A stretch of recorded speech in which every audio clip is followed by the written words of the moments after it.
Hey guys, in this video I'm going to give you a full review of the 17x7 ITP Tornado wheels and a good comparison between the Aztecs and these knockoff Outback Max tires. And then I'm going to show you how I mount tires because I got a lot of questions about it. These tires were a pain in the ass to mount, so it's a pretty good example of how to mount even the stiffest, most miserable, low-profile, dumbass tires. As usual, here's a bunch of information for you. Make sure you're using these promo codes because not only does it save you money, it saves me money too, and it lets them know who's being recommended by who, so it helps me out. So keep using the promo codes. MX618 installed. It's at 35 psi right now, so it's really a 34. This is 35 psi to beat it. It looks pretty cool. Tread spacing opens up a little bit with huge psi, but once you air it back down, it's a really tight tread spacing tire, and it's extremely heavy. We'll give you a comparison to the 32-inch Tarachi Aztec. They're both 32s. All right, guys, so let me do a little comparison for you. This is the 32 by 10 by 17 Black Bear MX618. And here's the 32 by 9 by 14 Tarachi Aztec. So if you put them side by side, I got them both set at 5 psi exactly, using the same exact gauge. You can see that they're pretty similar in height. If you look at the center, the Black Bear is just a hair taller than the Tarachi. So that's good to know. It's they're both, this is probably like a 31, this is like a 31 and a quarter. So they're both a little short, just like most tires. But yeah, this is obviously a lot wider. So two very different tires, right? Very wide, tons of tread, big fat knobbies, no tread spacing. Pretty skinny, real skinny knobbies, tons of tread spacing. That's what makes these tires awesome. This tread spacing and this scoop, they clean out really well and they bite really well. These aren't gonna clean out for shit. These are more like a, I don't know, like an all-terrain, I guess. I'm gonna cut off a bunch of knobbies and change that. But the most important thing is the weight. So this is where they really, I mean, they're really completely opposite tires in every way. So this is no non-beadlock wheel, and yeah, so it should be lighter, right? Non-beadlock, they're both 32s, just on a bigger wheel, yada yada yada. Bigger wheels make the tire heavier because you have a heavier tire. So that's let me get the thing balanced. It's hard. 74.8 pounds tire and wheel. So these tires weigh about like 54.5 pounds, and the wheels I think kind of weighed more like 18.5, 19 pounds. So that's actually not that heavy of a wheel for a 17.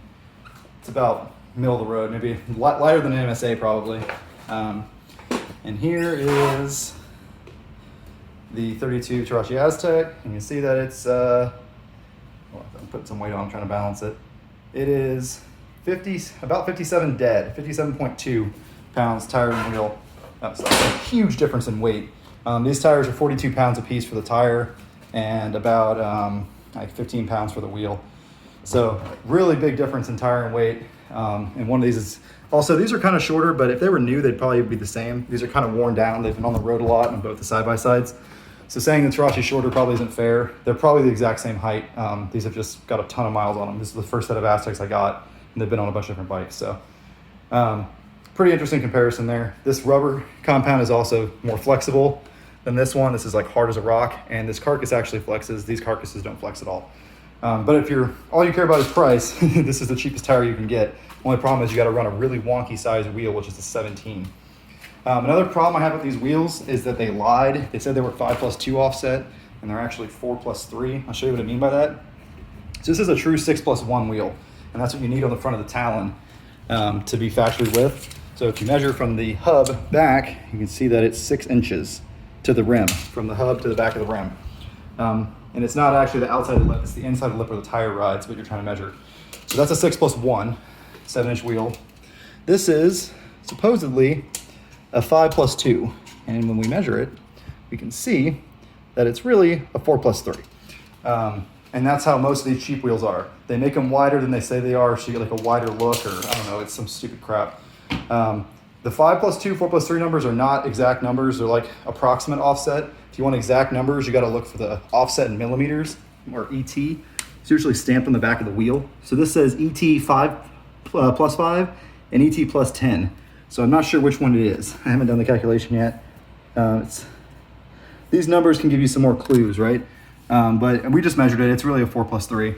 That'd be fine on most four-wheelers, but it's gonna be a little wide for the talon, and it's gonna be a little wide when I put on the four-wheelers with the wheel spacers. So that's good to know if you're gonna buy these most wheels, most ITP wheels, the Hurricanes are the same way. Most ITP wheels, they lie. So 5+2 is really a 4+3. STI is one of the only companies that gives you true measurements with their offset. So the Talon, I have HD9 14x7 5+2 on the rear, and HD9 14x7 6+1 in the front. So that gives you the staggered offset you need on a lot of side-by-sides. You can't get that with these cheap wheels. But it's an extremely cheap setup. The tires I got for 85 bucks a piece. You can get the 34s for like 77 bucks a piece. 34 is just really too big for my ATVs and I want to be able to run on everything. And these wheels I got for like 100 bucks a piece. Shopping around, I think I got them on Amazon. One good thing about these setup, probably the only good thing about this setup, is that it's a 17-inch wheel on a 32-inch tire. Not a whole lot of air in there. So it's gonna ride rough, it's gonna ride stiff, yada, yada, yada, but it's gonna stick to the bottom. So once I open these up and take off a lot of knobbies, this will be a great deep water tire for like the 300 or really light bike. The 300 on the 32-inch Aztec, if you have 5 PSI in it, it's gonna float. If you put it down to 2 PSI, it's fine. But these tires, you know, you can run 5 PSI in them, which you need to because they're not bead locks, and you can stick to the bottom pretty well just because you got less flotation, less displacement. All right, people have asked, when the wheels come in, will you show us a video of how you mount them? And of course I will.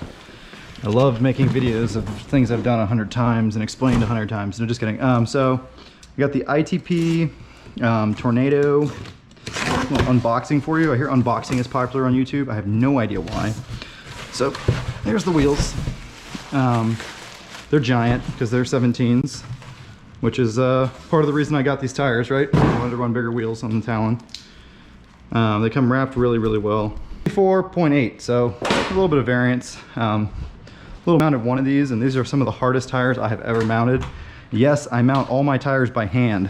That's why I try to do bead locks because it's a lot easier, but there are no 17-inch bead locks. So yeah, not that you really need bead locks with this big of a wheel. It's not as crucial. In the sun, oh, it beaded. So it's the tires say don't go past 35 PSI when beating them. I put it at 35 PSI and the front bead barely popped, the back had it, but I left it in the sun for a few minutes, and as you can see, it's fully on the bead. So I'll show you how much they grow. It's 35 PSI versus no PSI. Holy smokes, that's like a 35 or something. It's a ton of air pressure, but because they are so stiff, especially like this stiff, they're really hard to mount because you got to squeeze them onto the 7-inch wheel. That's another reason you won't have bead problems though, because they're fairly wide and the carcass is stiff, so they're going to force themselves against the outside of the rim. So bead issues aren't really going to be a thing. So yeah, to mount, get you a good old bar of dial soap or Dove. I think it's this Dove. I don't know, that might even be the same thing. I'm not a soap expert. Soap up the side of the rim real good. Bar soap on the rim gives you a good amount of slipperiness, but not so slippery that it wants to pop off as you're mounting it. Soap both the beads. Also, you don't have to do this with bead locks because the outside edge of the rim is smaller with the bead lock ring off, so you can just drop the tire on. But when you don't have bead locks, you got to do the soaps. So there's also tire mounting compound and all kinds of stuff like that. But I've been using a bar soap for years, and I'm used to it. It works great. So soap that up, and then you throw the tire up on the rim. Pay attention to what side you're doing it. Tires are directional, obviously. Force it on there. Like I said, this is not going to be pretty. These are the hardest ones I ever had to mount. Usually I can mount tires with nothing but one tire iron or bead locks with no tools. So you get on there as far as you can before you break up the tire iron. So I've got this bead in the groove of the wheel. So that's another thing I got to explain. So wheels have a groove. That groove is to allow you to mount the tire. So whatever side this groove is closer to, that's the side you're gonna mount first. Most ATV wheels, you mount the front mount from the front. So you can sit the tire back here in this groove. So you can see how this tire is sitting in that groove. That's what lets you stretch it over the wheel. That's crucial. You got to use the groove. Groovy, right? So first bead's easier because you're not compressing the tire yet. You're just getting the bead over. Had this tire iron forever. This is what you want to look for. It's like actually for dirt bikes, but it works great for everything. But for these tires, I've got a whole bunch of other pry bars and screwdrivers because, as you're about to see, they're a pain in the ass. So just start working it onto the rim. They're also heavy, so that makes them less fun to work with too.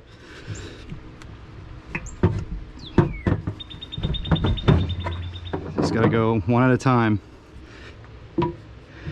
Sometimes with like a regular 14 ATV tire that's not incredibly stiff, you can actually just get them on the bead, at least the first one by hand. Not the case with these suckers though, I tell you what. So you just kind of work your way around. Truck tailgate is the perfect surface for mounting tires, by the way. Boom. Okay, so that's the first bead. Now the second one is the real work. That was easy. So we got that on. Our tire mounters aren't necessarily used to that, and I've had them try to use the machine in a hurry and really jack up my wheels and tires. So at the risk of scratching up the wheels a little bit, I mounted myself because I have less torn up beads and less bead issues and everything else. So you start prying it around like this. So as you can see, I got 3 pry bars I'm holding with that one hand. Then you get to this point, you can take out your middle pry bars, kind of use your leg to hold this one down. And now I'm going to take this one, I'm going to stick it in real deep. And what this is going to do is, this is going to help the tire get into that groove once I get a little farther around. So as you stretch it around the tire, it's going to get pulled deeper and deeper into the groove that's right inside of here. So, hope you guys can see what I'm going for here. It's hard to point when you're using both your arms and one of your legs to mount the tire. This is just easier to do on the ground. One thing I regret about lifting my truck is that the tailgate's a little too high for this kind of stuff now. So, it is what it is, right?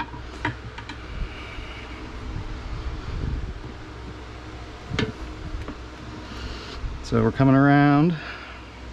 You just keep working it around.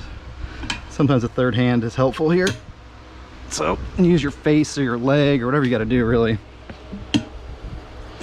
And like I said, I'm going to scratch the rim up a little bit doing this, but I'm more into tires than I am into rims. I'd rather scratch up the rim than have a tore up bead and have it leaked to deal with and fight with. So I mount them by hand. So now you get to this point, you got to get into that groove. So I kind of kneel on it and work it. You can kind of see it going into the groove. Maybe. I don't know if you can tell, but it's going into that groove, and that screwdriver, it's kind of like a ramp to get it in there.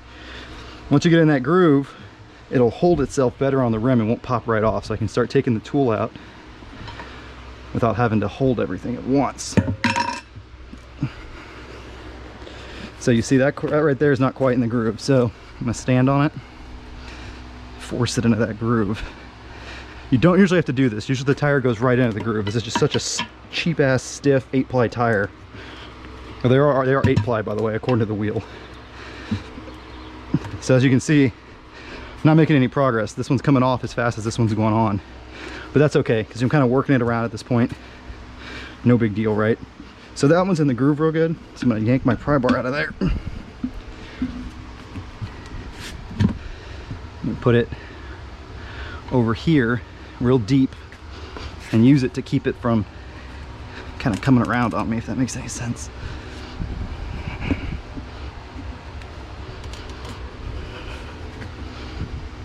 It's very physical. But I'm not tearing up my beads. These tires are such a pain in the ass. I probably should have just bit the bullet and gone to the tire store, but we'll get it done one way or the other. So that soap is what's letting us work it around there, but it also makes it a little slippery, so it'll try to pop back off if you don't keep constant tension on it. This part right here just really refuses to go down in there. This is kind of what you want though. Tires that are hard to mount generally means you're not going to have bead issues because they're wide enough to really stay on the rim properly.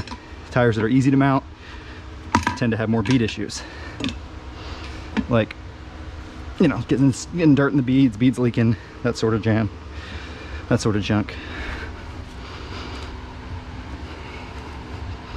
This one is a lot harder than the first one I did that I didn't video. It's not one to go into the groove. It's not very groovy.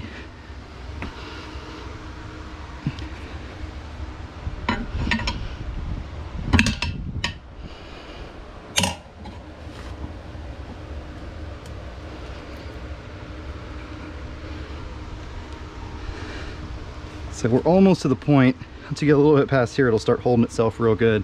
So it'll start sucking down in that groove, but we're not quite there yet. Try to get this in here. Force the sucker down into the groove. Maybe there's a better name for it than groove. I'm not sure. Now I'm using my foot again. It's key. A lot of mechanic jobs involved using the feet. Oh, there we go. I just felt it suck down into the mounting groove. You gotta kind of play with how much you can bite each time.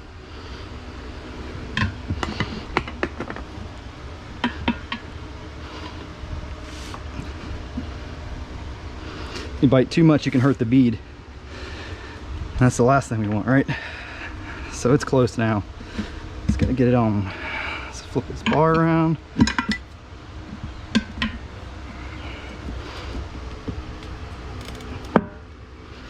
Oh, it's close. Boom. All right, it's mounted. So as you can see, that was not pretty, but it's on there. It's probably never gonna come off because even though it's not a bead lock, it was so hard to mount, just can't come off. So that's a problem a lot of people have when they run 7-inch wide wheels are the standard width for ATV wheels, but a lot of the tires are 8 inches wide now, like the BKTs, or a lot of the 8.5 Moto bosses and everything else like that. They're a little too skinny for 7-inch wheel. These tires are perfect for 7-inch wheel. In general, 7-inch wheel, you want a 9 or 10. Anything smaller than that, you're not really doing it right. So it's airing up kind of slow. The beads are leaking a little bit because they're on there crooked. It's another way. Bead locks are easier. They're easy to bead, but it'll be no problem because you know, it's such a wide tire, so it's pushed up against the beads. So I'm gonna go right to 35 PSI. I'm not gonna go past that unless I have to. I'll let it sit in the sun.